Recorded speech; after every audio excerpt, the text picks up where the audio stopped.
In the solemn quiet of the courtroom, all eyes were on Lieutenant Commander Anya Sharma, a name whispered with awe in the elite circles of the Navy SEALs.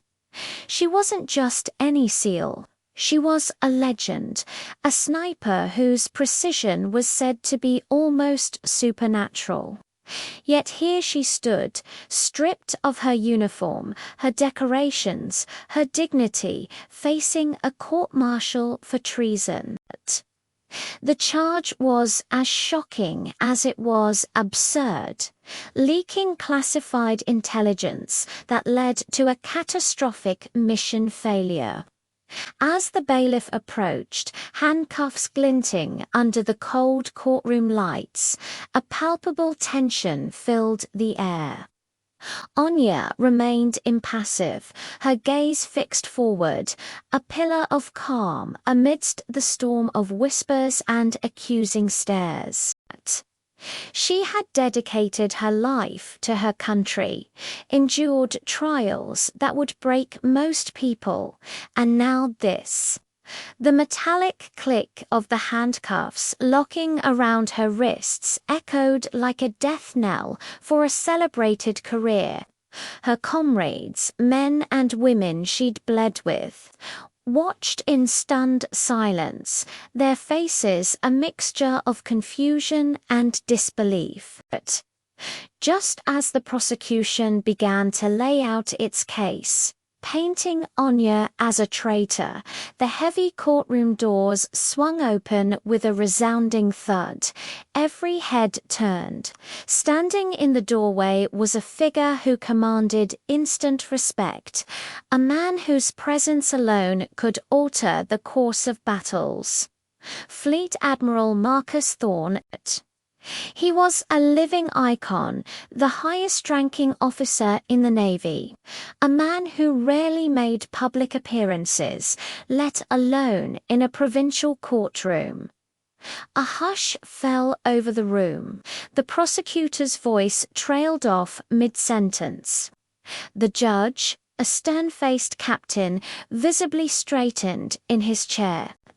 Admiral Thorne strode in, his dress white immaculate, his chest a constellation of medals earned over a lifetime of service. He didn't just walk, paid each step a testament to his authority.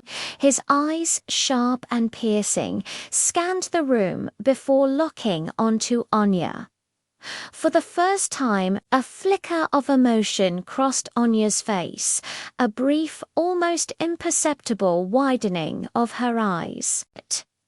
Thorne walked directly to the defense table, his gaze never leaving Anya. He placed a heavy, leather-bound folder on the table with a soft thud that resonated through the silent room. He then turned to face the judge, his voice low but carrying to every corner. "Your Honor," he began, "there has been a grave miscarriage of justice." The Admiral's words hung in the air, electric. He explained that the intelligence leak wasn't from Anya. It was part of a much larger, more sinister plot. He revealed that Anya, under his direct and secret orders, had been playing a dangerous role. She was acting as a double agent to expose a mole deep within the highest echelons of naval intelligence. The failed mission, the supposed evidence of her treason, was a calculated sacrifice, a painful but necessary move to draw the real traitor out of the shadows. As Thorne spoke, he systematically dismantled the prosecution's case. He presented encrypted communications, surveillance logs, and sworn affidavits that had been kept off the official record, all part of his clandestine operation.